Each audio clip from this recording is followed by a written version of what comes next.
is, of course, home to the world-famous tennis championships. It also has its own theatre. It has a buzzing high street with loads of shops, bars and restaurants. And it is just a 20-minute train ride into central London. No wonder this is a very popular place for people to live. The property I'm here to see is right in the heart of the busy commercial centre of Wimbledon. And it's this, a 3-storey building. It has a ground floor retail unit with 2 more floors above. And the guide price at auction was £700,000. I'm going to go inside and explore. This commercial unit used to be a beauty salon. Now, you can see the front desk area here, and there are loads of treatment rooms further back. In all, it's 1,500 square feet. Well, it currently has A1 business usage, so that means a different retailer can move in here without applying for change of use. But it doesn't cover financial services or hot food outlets and restaurants. So all in all, it's a versatile, large commercial space, but it is right in the heart of a busy, thriving shopping centre. So it's looking good so far. Now, where are those beauty rooms? Let's find out what happened when it went to auction. Good size mid-terrace building, sort of around 3,500 square feet. 700 anywhere. Not going to go below 7. 700. Down here, 710, 710, 720. Brace yourselves. 30. This auction was just about to get very interesting. Million. 1,010,000. 10,000. 20,000.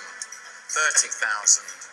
40,000, 50,000, 60,000, 70,000, 80,000, 90,000, 100,000, 1,010,000, 120, 130,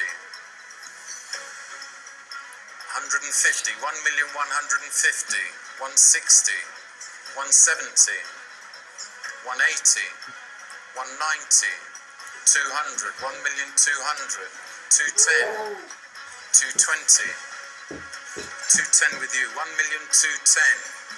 220 elsewhere, 1,210,000. First time, second time, third and last time. If you're done, sold 1,210,000. Well booked, goodbye, freehold. That huge bid of just over 1.2 million was made by Panos and his 3 cousins. There are 6 family members involved in all, and I met Steve back at the property to find out what his clan had planned. Steve, congratulations. Thank you. Did you enjoy the auction? It was amazing, the feeling.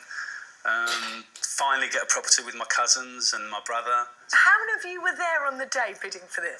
There's actually 6 partners, but there was 4 of us there. 4 of you there. What happened after the hammer went down? What did you do? The group hug. It was like a scrum of a rugby match. We just all got together. We celebrated. The feeling was unbelievable. 1.2 million. Lots of money.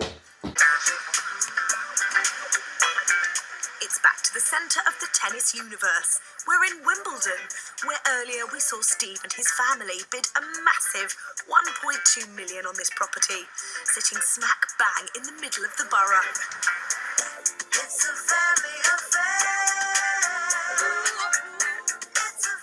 Spread over 3 floors, this former beauty salon had many potential uses, but Steve, his brother and 4 cousins had a family tradition to uphold. So as a little boy, you grew up in restaurants washing up out the back? Never a Saturday off, never a Sunday off. We've had a look and there's no sort of fish bar of restaurants here. Upstairs, the plan was to create at least 4 2-bedroom flats, depending on planning approval, and Steve was looking to expand out and up to create even more space. We're hoping to get another floor within this building. So, 4 by 2 bedroom is the minimum. A fish restaurant on this busy street could be a great addition to the local menu, and with 2-bed flats in high demand in this area, it could be an extremely profitable venture. 8 months have passed since we last spoke to Steve, and we're meeting up again to find out how this family affair is shaping up.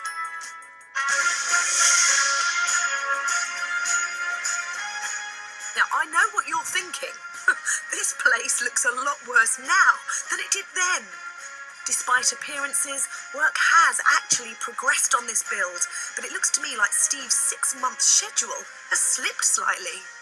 Yeah, the planning process we had to go through with the restaurant was quite difficult. We had to have change of use. Before it was a retail outlet, and obviously we needed A3 use for the restaurant and also takeaway. And also we had to apply for a premises licence, which allowed us to sell wine and beer. As far as upstairs goes, a pre-planning application has been submitted. Once the council have responded, the architect will draw up an appropriate design. In the meantime, they're renting the upstairs space as bedsits through an agency for £25,000 a year, which is bringing in some income. So all focus for the moment is on the restaurant downstairs. We did start off that it was going to be a fish and chips. But now we've dropped the chips out the name because we actually want it to be a fish restaurant doing fish and chips. Fish with or without chips, either way, I can't wait to book a table. Looking around, it's difficult to imagine what the restaurant will eventually look like, but thankfully Steve has a clear plan in mind. This is the space that we got to work with. And we're going to divide the whole restaurant, half of it being the cooking and the other half of it being the seating area. To the left of me there will be all the fish range, the grills, the chefs working, and to the right hand side there'll be all the booth seating, and in the front area it's going to be high level seating. Also we're going to divide the shop front where part of it is going to be for the takeaway, and there'll be a counter where they get served to take their fish and chips home. The plans are impressive, and I love the idea of that open cooking area. As you can imagine, finding a design that 6 partners can agree on, well, that can be tricky. So how did they manage? There was 6 of us involved. Everyone had different ideas, and of course we're restaurant people, they're designers people. So after discussing with the cousins, we decided that we'll leave the food and the menu to us and let the designers get on with designing the place. It'd be nice to see when it's finished. All trace of the former beauty salon has been removed during the strip out. But after all, beauty is only skin deep. However, look a bit deeper underneath and you never know what you might uncover. Such an old building. We found a river going beneath the flooring here. I've heard that there's not a lot that we can do. We just cover it up and it's a stream that goes along underneath the building here. But it was a shock when we first saw it.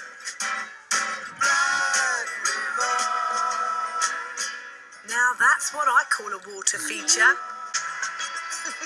We know estate agents are an imaginative lot, so we asked 2 property experts to visit the premises, gaze into their crystal balls, and tell us what the future could hold for Steve and the family business. This property was bought at auction for a cool $1.2 million. Steve has a firm price of $220,000 to fully fit out the restaurant. Add to that an estimated £500,000 to convert the upstairs to flats, and the total price is not far off £2 million. That buys you a lot of fish and chips. But is it a wise investment? We would suggest that a sensible figure for the restaurant once it's up and running in terms of a sale price would be in the region of £750,000. And if the boys decided to lease it out? The rental value of the property would probably be in the region of £45,000 per annum. That could give a capital value in the region of £750,000. Well, I think that's a lot less than what I'd estimated. If we were to let it out, I'm sure that we're getting in excess of £60,000, and we'd be looking at sort of £850,000 to £900,000 for a sale. Well, it's clear Steve doesn't think much of the estate agent's fortune-telling. The partners have decided to concentrate on the restaurant for now, but once that is established, they will turn their attention upstairs. But the plan is still to develop 4 2-bedroom flats. The estate agents estimated a rental income of approximately £1,500 per calendar month for each of these. That would mean a yearly income of £72,000. But what could the flat sell for? I believe the two-bedroom flat would probably fetch in the region of £425,000. We would anticipate a two-bedroom flat in this area selling for in the region of £475,000. That top valuation would mean a total sale price for the 4 flats of £1.9 million, which could match almost exactly the cost of the purchase and refurbishment. I mean, I would imagine when it's all set up and everything is up and running, I'd expect the value to be around 2 million. By then, I would have expected we would have paid about 1.8. So hopefully we get some expenses back and we'll have the shop free. I reckon Steve and his brother and cousins will be happy with that result. Fish might be off the menu for now, but we'll be back to see if this place is serving up a healthy profit.